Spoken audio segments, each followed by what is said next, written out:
Welcome back, ladies and gentlemen. We still had on Nile TV International our today's edition of Breakfast Show. Such important state's visit to the Kingdom of Belgium, as President Abdel Fattah al-Sisi arrived yesterday in Belgium to participate with the high-level Egyptian delegation on the EU-Egypt summit, which takes place today in Brussels. The importance of the visit and the importance of the time, as the EU considers Egypt as a real strategic partner, as they elevated the partnership to the level of strategic in March 2024. And to elaborate on this and how the importance of the visit, we are very delighted to be joined over the phone by Your Excellency Ambassador Wafaa Baseem, former Assistant Foreign Minister. Very good morning to you, Ambassador. Good morning. Yes, so such important visit and such a crucial time to the whole world and to Egypt, and of course after the great success and great achievement of the mediation of Egypt to achieve the ceasefire in Gaza, and after the peace summit in Sharm el-Sheikh. How you, first of all, what's your take on the importance of the visit, first of all, and the timing of the visit? Well, first, let's look at the reason for the visit. This is the first summit between the EU leaders and the President of Egypt, His Excellency Abdel Fattah.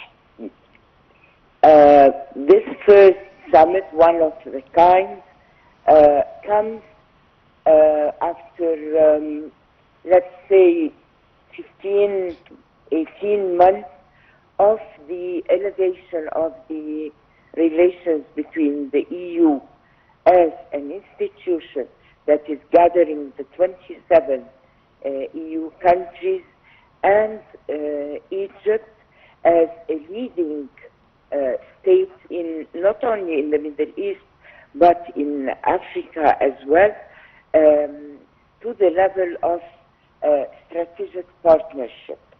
And strategic partnership does not mean that we are limited in our relations to economic, social, cultural relations, despite of their high importance as tools of soft power, but that we can also talk about any issue or any subject that is of high importance politically and strategically for the two parties.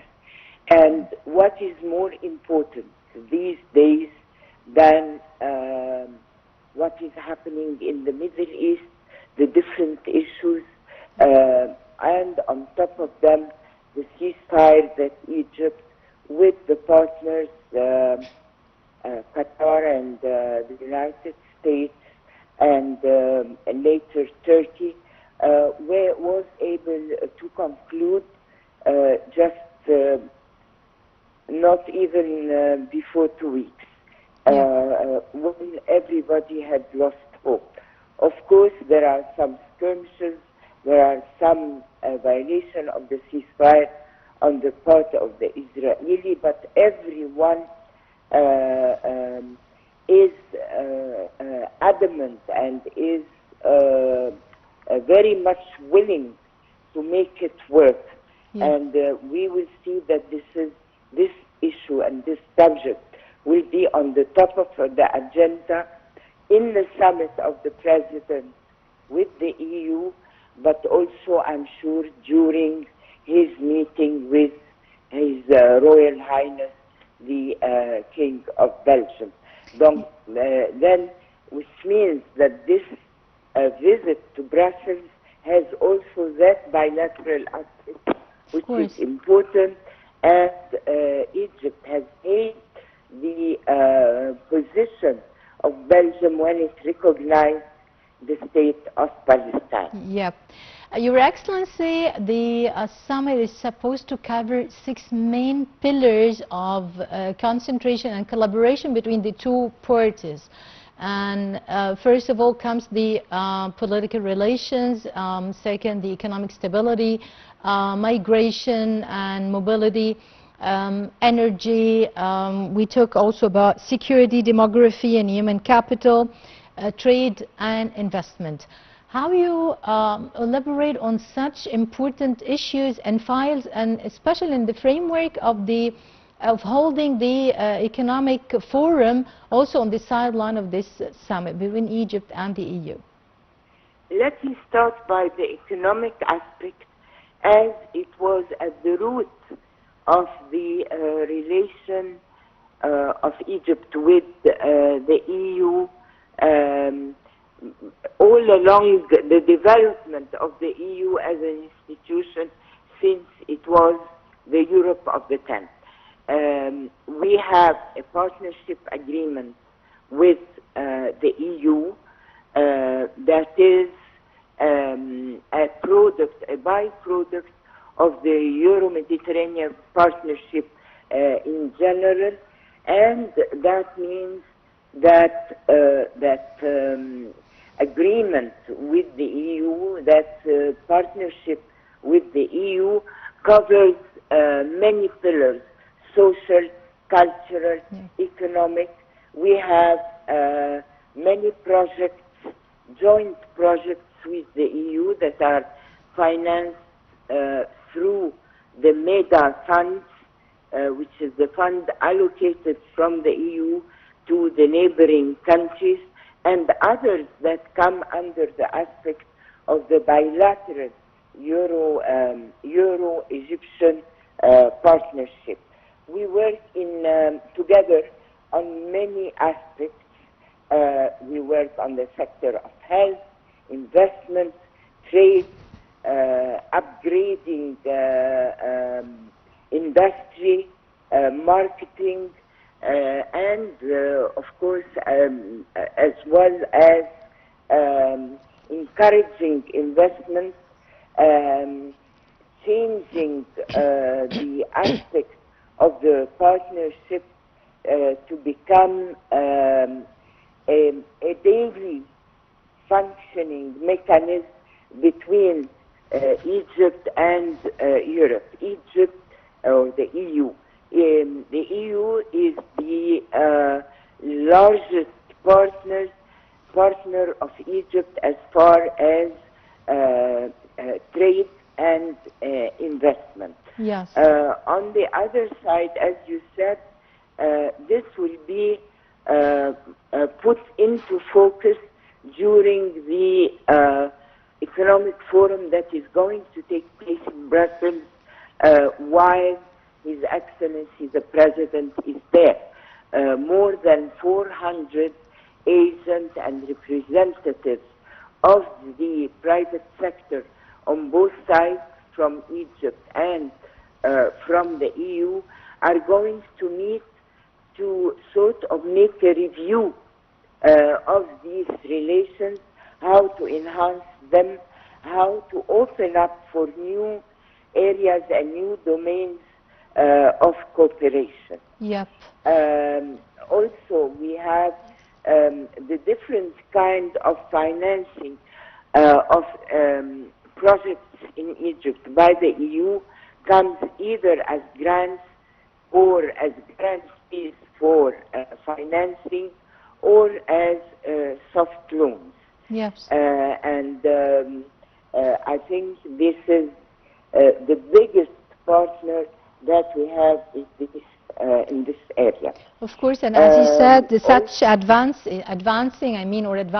in such areas are supposed to unlock the full potential of the EU-Egypt relations. When we talk in particular, Your Excellency, about the gas or the problem of energy in the EU, especially after the eruption of the Ukrainian-Russian war, and of course winter is coming, as they always say in Europe. So Egypt had signed before a great treaty or the great memos of understanding with the EU to export to them, the gas and to be like the gas hub or energy hub for the EU, also in particular of the green energy, etc. Also, another very essential file on the top of the agenda of the summit, which is supposed to be the illegal migration, which Egypt has played a vital role in such a file, and the settlement of such, or preventing of such illegal immigration.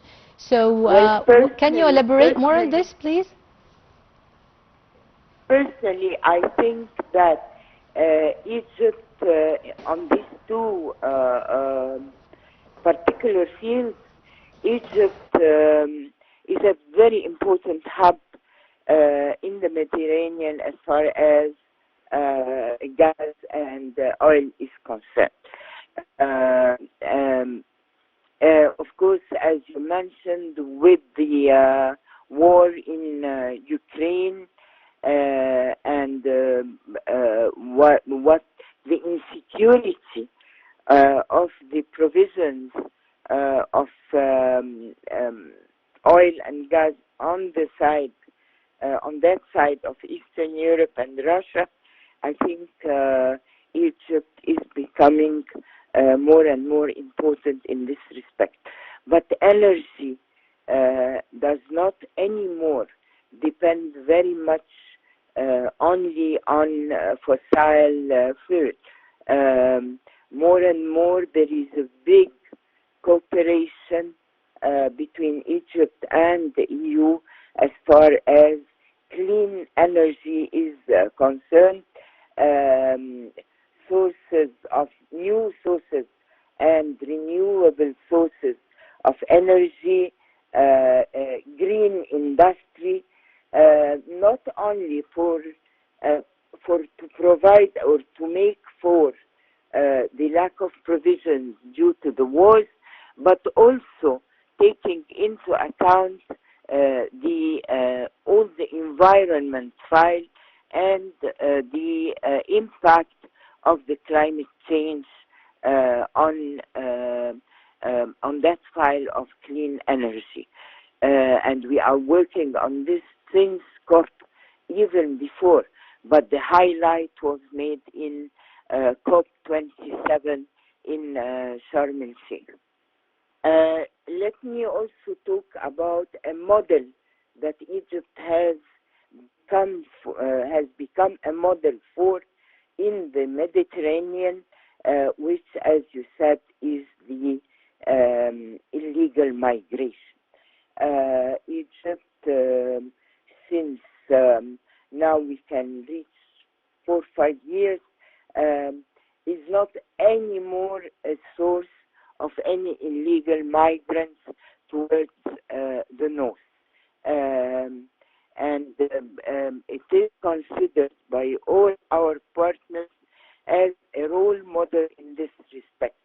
And for this, also the fact that you create industries, that you create jobs, that you provide for